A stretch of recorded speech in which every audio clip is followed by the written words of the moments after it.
Hello friends, എല്ലാവർക്കും മഹാലക്ഷ്മി സീരിയലിൻ്റെ latest എപ്പിസോഡിൻ്റെ റിവ്യൂയിലേക്ക് സ്വാഗതം. അങ്ങനെ കേസ് പിൻവലിക്കണം എന്നുള്ള ആവശ്യവുമായിട്ട് കരുണ മോഹിനിയെ കാണാനായിട്ട് അനന്തുവിൻ്റെയും ലേഖയുടെയും വീട്ടിലെത്തുന്നു.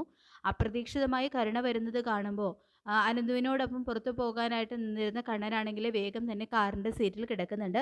ശേഷം അനന്തുവിനെ കാണുന്ന കരുണയാണെങ്കിൽ, നിങ്ങളാണോ എൻ്റെ അച്ഛനും മുത്തശ്ശിക്കെതിരെ പരാതി കൊടുത്തത്? പോലീസ് അവരെ രണ്ടുപേരെയും തല്ലിച്ചതച്ചു എന്നെല്ലാം കരുണ പറയുമ്പോൾ, അതേ എന്ന് അനന്തു പറയുന്നതും, ഇങ്ങനെ ഇവളെ സപ്പോർട്ട് ചെയ്യാൻ നിങ്ങളാണോ ഇവളുടെ വയറ്റിൽ കിടക്കുന്ന കുഞ്ഞിൻ്റെ അച്ഛൻ എന്ന് ചോദിക്കുന്ന കരുണയ്ക്ക് നല്ല മറുപടി തന്നെ കൊടുക്കുന്നുണ്ട് കേട്ടോ ലേഖ.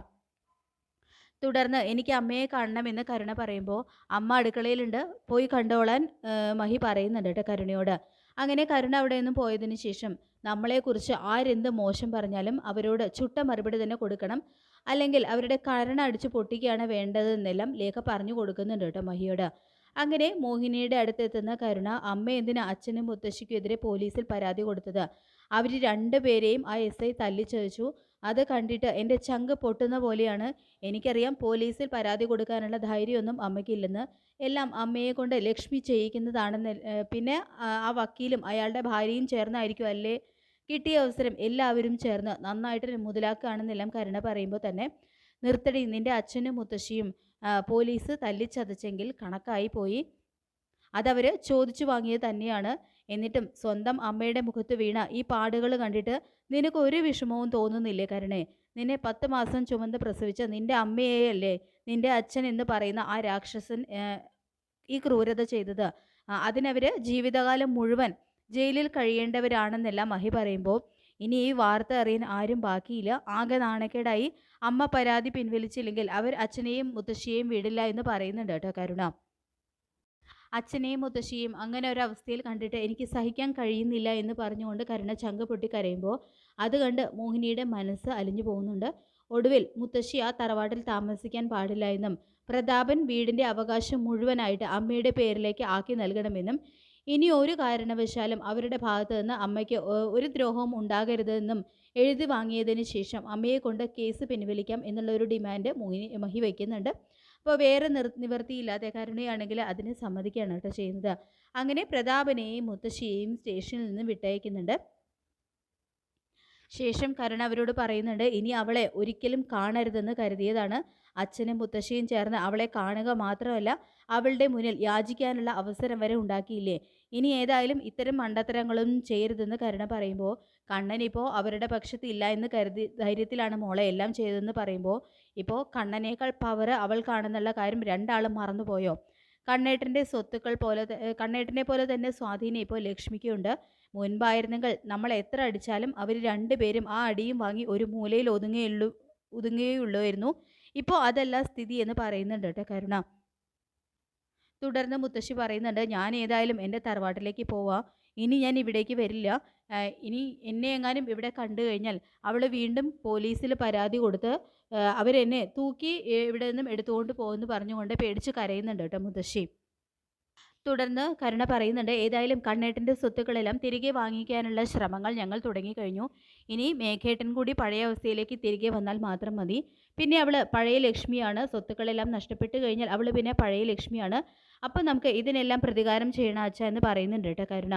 അങ്ങനെ മേഘനും പ്രതാപനും മുത്തശ്ശിക്കുമെല്ലാം കണ്ണനോടും മഹാലക്ഷ്മിയോടും ചെയ്യുന്നതിനെല്ലാം അടിക്കടി നല്ല തിരിച്ചടികൾ തന്നെയാണ് കേട്ടോ കിട്ടുന്നത്. പിന്നീട് കമലേശ്വരത്തേക്ക് തിരികെ എത്തുമ്പോൾ കണ്ണനോടായിട്ട് കരുണ പറയുന്നുണ്ട്, കണ്ണേട്ടൻ എത്രയും പെട്ടെന്ന് അവളുമായിട്ടുള്ള ബന്ധം നിയമപരമായിട്ട് അവസാനിപ്പിച്ച് സ്വത്തുക്കളെല്ലാം തിരികെ വാങ്ങണം. സ്വത്തുക്കൾ കൈവശം ഉണ്ടെന്നുള്ള അഹങ്കാരത്തിലാണ് അവൾ അച്ഛനെയും മുത്തശ്ശിയൊക്കെ സ്റ്റേഷനിൽ കയറ്റി ആ എസ് ഐയെ സ്വാധീനിച്ച് അവരെ തല്ലിച്ചതപ്പിച്ചത് എന്നെല്ലാം കരുണ പറയുമ്പോൾ, കരുണ പറയുന്നതിലും കാര്യമുണ്ട്. എത്രയും പെട്ടെന്ന് എൻ്റെ പേരിലേക്ക് തന്നെ സ്വത്തുക്കളെല്ലാം തിരികെ എഴുതി വാങ്ങണം. എന്നെ വഞ്ചിച്ചു പോയ അയാളോടും അയാളുടെ അമ്മയ്ക്കും കൊടുക്കേണ്ടത് തന്നെയാണ് കരുണയുടെ അച്ഛൻ കൊടുത്തത് എന്നെല്ലാം അവരുടെ മുന്നിൽ വെച്ച് അങ്ങനെ പറയുന്നുണ്ടെങ്കിലും, ആ പാവം അമ്മയെ തല്ലിച്ചതച്ച് മാന്യനായിട്ട് നടക്കാമെന്നാണോ നിന്റെ അച്ഛൻ കരുതിയത്? ഉടനെയൊന്നും അയാൾക്ക് പഴയ അവസ്ഥയിലേക്ക് തിരികെ എത്താൻ കഴിയില്ല. അത്രയ്ക്ക് അയാളെ സൽക്കരിച്ചിട്ടുണ്ട് എന്നെല്ലാം മനസ്സിൽ പറഞ്ഞ് ചിരിക്കുകയാണ് കേട്ടോ കണ്ണൻ ചെയ്യുന്നത്. തുടർന്ന് ദുർഗ പറയുന്നുണ്ട്, മേഘൻ കൂടി പഴയ അവസ്ഥയിലേക്ക് തിരികെ വന്നു കഴിഞ്ഞാൽ നമുക്ക് അവളെ ഇവിടെ നിന്ന് തുരത്തണം കണ്ണാ. ഈ ചെയ്തതിനെല്ലാം നമുക്ക് അവളോട് പ്രതികാരം ചെയ്യണം. ഇനി നിന്റെ കാര്യങ്ങൾ നോക്കാൻ സ്വാതിമോൾ ഇവിടെയുണ്ട്. എത്രയും പെട്ടെന്ന് അവളുമായിട്ടുള്ള ബന്ധം അവസാനിപ്പിച്ച് നീ സ്വാതിയുടെ കഴുത്തിൽ താലി കെട്ടണം എന്നെല്ലാം ദുർഗ പറയുന്നുണ്ട് കേട്ടോ. അപ്പോൾ ഈ കണ്ണനാണെങ്കിൽ ഒന്നും മിണ്ടാതെ അകത്തേക്ക് പോവുകയാണ് ചെയ്യുന്നത്. ഏതായാലും മഹാലക്ഷ്മി ഇനി കമലേശ്വരം തറവാട്ടിലേക്ക് തിരികെ വരില്ല. കണ്ണൻ അവളെ പൂർണ്ണമായിട്ട് ഉപേക്ഷിച്ചു എന്നുള്ള ഒരു ധൈര്യത്തിൽ ഉണ്ണിയും കരുണയും സ്വാതിയും ചേർന്ന് കമലേശ്വരം തറവാട് അടക്കി ഭരിക്കാനായിട്ട് തുടങ്ങുന്നുണ്ട്. അപ്പോൾ ഇതിനിടയിൽ ദുർഗയ്ക്ക് നല്ല എട്ടിൻ്റെ ഒരു പണി തന്നെ കിട്ടുന്നുണ്ട് കേട്ടോ. അതായത് ദുർഗയ്ക്ക് തീരെ വയ്യാതായിട്ട് അവശ നിലയിലാവുന്നുണ്ട്. അമ്മയ്ക്ക് വേണ്ടി ഒരു നല്ല സാരി വാങ്ങി കൊടുക്കാൻ പോലും പിശുക്ക് കാണിക്കുന്ന ഉണ്ണിയാണെങ്കിൽ ദുർഗയെ ഹോസ്പിറ്റലിൽ കൊണ്ടുപോകാനൊന്നും തയ്യാറാവുന്നില്ല.